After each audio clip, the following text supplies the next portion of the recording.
Here we have the Citroen C3 on a 70 plate. I'm going to start off by jumping inside the car and running through some controls first of all.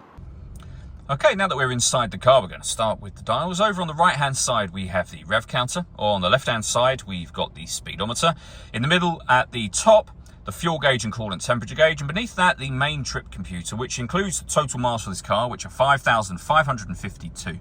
Above that we have a digital readout for the speedometer currently being displayed. You can change the information that's displayed beneath that for various bits of trip computer and fuel economy information, and the buttons that you use to do that are just here. We've also got voice activation for your phone, stereo, volume just here, and then we have further phone controls over on that right hand side. Behind the steering wheel we have a speed limiter and cruise control, and then in the center the touchscreen for the car. So up on here you can obviously pair your phone, as you can see. You can access SMS and photos. You can access your car settings, and over on the left hand side are the menus you're most likely to use the most, which firstly is your audio. So we've got our radio, USB input and iPod input.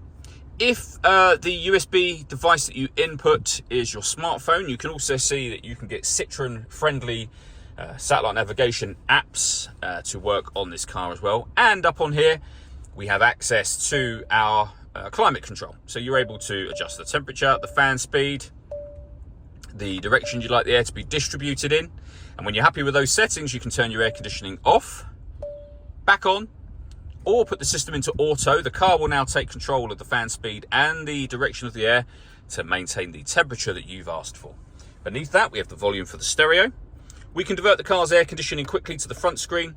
We've got a heated rear screen, hazard warning lights, deadlock, so you can lock and unlock the car doors from the outside.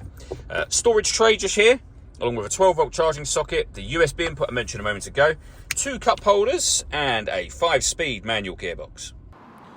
All that leaves me to say is thank you for taking the time to watch this video. If you'd like to come and see the car for yourself and have a test drive, please feel free to call either of our MJA sites. We'd love to hear from you soon.